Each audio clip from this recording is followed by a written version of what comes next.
अम्मा, लौकी की आपको सब्जी ज्यादा पसंद है, टमाटर वाली या फिर कोफ्ता? क्या बनाए? आपको कोफ्ता ज्यादा पसंद है? कोफ्ता ज्यादा अच्छा लगता है। ठीक, वही बनाए। Hello everyone, welcome back to our channel. आप सभी कैसे हैं? आशा करती हूँ आप सभी एकदम स्वस्थ हो और अपने घरों में सुरक्षित हो। आज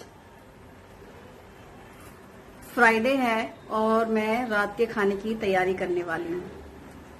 सुबह शूटिंग नहीं की थी मैंने, वही डेली वाला रूटीन था। डब्बा पार्टी थी, गुप्ता जी ड्यूटी के लिए गए, फिर मैं और शुभम अम्मा, नाश्ता हुआ सुबह, फिर दोपहर का खाना हो गया। और शुभम की अब जो ट्यूशन है वो ऑफलाइन हो गई है, तो मैं उसको 4 बजे छोड़ने जाती हूँ।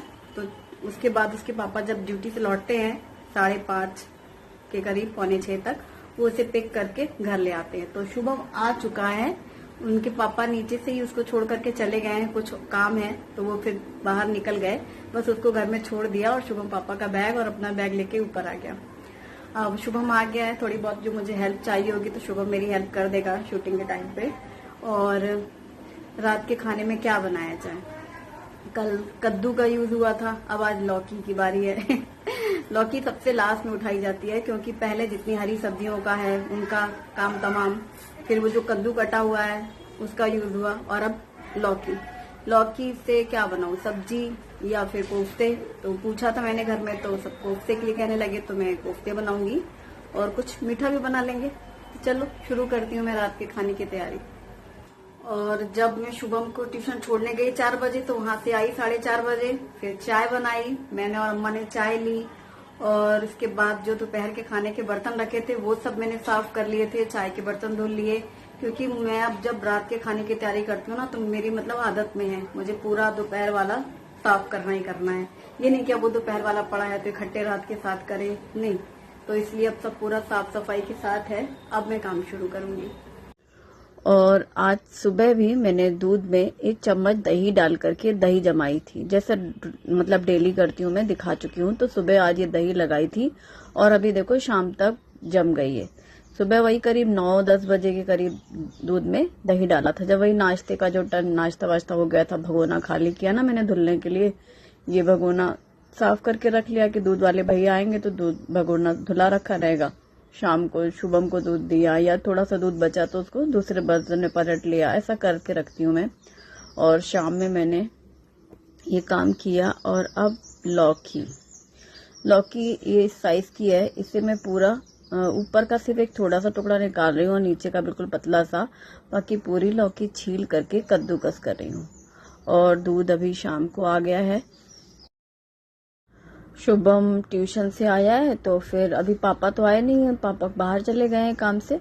तो शुभम ने आकर के ये लगाया है टीवी ऑन किया है, वो कौन सा संस्कार चैनल लगाया है जो अम्मा देखती होंगी, आस्था या जो भी उन्होंने बोला कि हाँ ये लगा दो, वही रोक दिया उसने।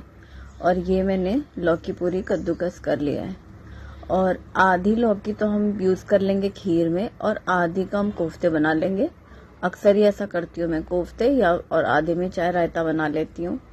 और अभी मैंने कढ़ाई में डाला है 2-3 चम्मच जितना घी, और इसमें डाल रही हूँ मैं ड्राई फ्रूट्स। तो ये 1 चम्मच मैंने चिरौंजी डाली है, ये है चारोड़ी कहते हैं। और ये कटे हुए बादाम, शुभी उस दिन बादाम काट के रख गई है ना, एक दिन काट रही थी, ज्यादा से काट लिए थे, उसने तो डब्बे में रखे हैं तो काम आ जाते हैं खीर वगैरह के लिए। और ये कद्दूकस किया हुआ सूखा नारियल और थोड़ी सी किशमिश भी डाली है। तो सारे ड्राई फ्रूट भून लिए हैं। इसके बाद आधी जो लौकी है इसे मैंने इसमें डाल दिया है, और लौकी को भी ड्राई फ्रूट्स के साथ में ही ऐसे घी में भून लेते हैं। पहले ड्राई फ्रूट भून लिया, या फिर कई बार खीर बनाने के बाद भी आप घी में ऐसे थोड़ा सा तड़के पैन में फ्राई कर सकते हैं।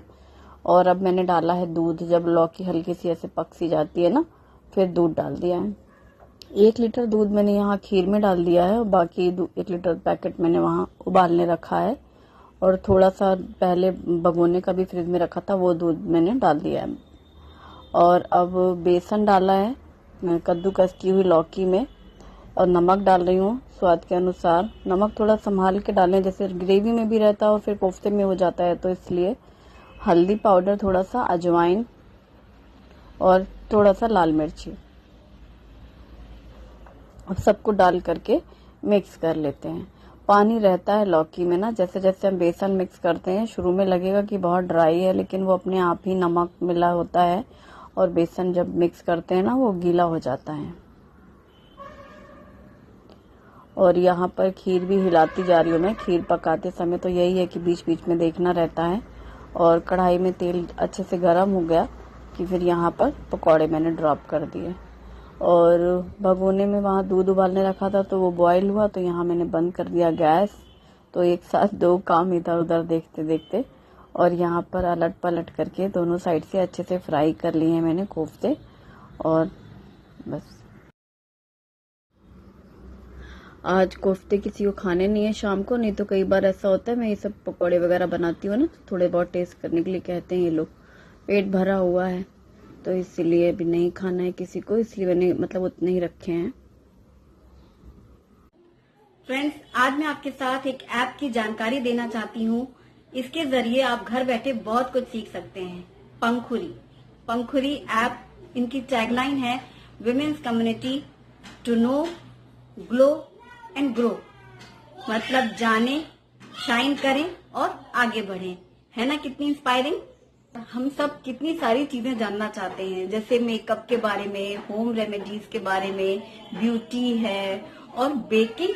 इसमें तो सभी का इंटरेस्ट होता है और हमारे बहुत सारे क्वेरीज भी होते हैं। तो पंखुरी ऐप में आप अलग अलग तरीके के क्वेश्चन पूछ सकते हैं और जिनके आंसर्स आपको वहां पर एक्सपर्ट्स ही देते हैं। जैसे कि एक्ने में कौन सी क्रीम लगानी चाहिए, तो आपको तुरंत आंसर मिल जाता है। और पंखुरी ऐप में बहुत सारी मास्टर क्लासेस भी होती हैं। पंखुरी ऐप की ब्यूटी, मेकअप, हेयर स्टाइल और बेकिंग, साथ ही शैम्पू और सोप घर पर ही बनाने की जो क्लासेस हैं वो 11 रुपीज से लेकर के 500 रुपीज तक की हैं। इनमें से आप अपनी पसंद की कोई भी क्लास ज्वाइन कर सकते हैं और नई चीजें सीखें, और जो भी आपके क्वेश्चंस हैं उनके आपको एक्सपर्ट से आंसर मिलेंगे। और सबसे अच्छी बात है कि इन सभी मास्टर क्लासेस को करने के बाद आपको वो सर्टिफिकेट भी देते हैं, और अगर आपकी क्लास मिस हो जाती है तो आप रिकॉर्डेड वीडियोस भी देख सकते हैं। तो डिस्क्रिप्शन बॉक्स में मैं लिंक दूंगी, आप पंखुरी ऐप को डाउनलोड कर सकते हैं और वहां पर ढेर सारी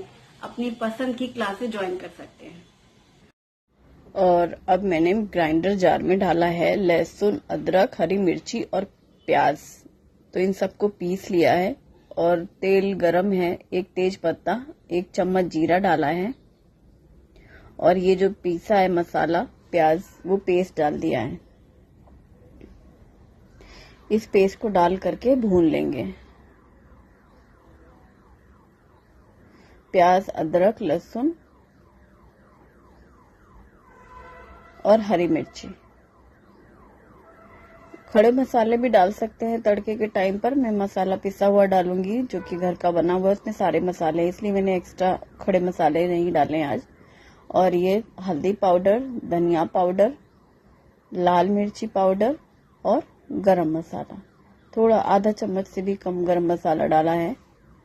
और सभी सूखे मसाले डाल के मिक्स किया। थोड़ा सा पानी भी डाला है जिससे ना जो सूखे मसाले हैं वो जल्दी से मतलब मिक्स हो जाते हैं प्याज के पेस्ट के साथ और अच्छे भुन जाता है। और ये 2 चम्मच बेसन है जो कि अभी मैंने पकौड़े बनाए थे, थाली में लगा हुआ था ना, वही निकाल के डाला है। मतलब 2 चम्मच आप ड्राई रोस्टेड बेसन भी डाल सकते हैं, उससे ग्रेवी में गाढ़ापन आता है और मसाले कम डालने पड़ते हैं फिर। और ये पिसे हुए टमाटर डाल दिए हैं। अब टमाटर डाल करके भी अच्छे से भून लेना है ताकि सारी चीजें एक साथ मिक्स हो जाएं। टमाटर है और वो मसाला है, प्याज वगैरह सब पूरा। तो थोड़ी देर में ही वो एकदम से अच्छे से भुनने के बाद एक जगह जमा सा होने लगता है ना। बस अब इस टाइम पे मैंने पानी डाला है और नमक स्वाद के अनुसार डाला है। नमक बस इस ग्रेवी के हिसाब से डालना होता है इस टाइम पे। कोफ्ते में ऑलरेडी है तो इसीलिए मैंने पहले बोला था। थोड़ा सा नमक अगर कम ज्यादा हुआ तुरंत महसूस होने लगता है फिर।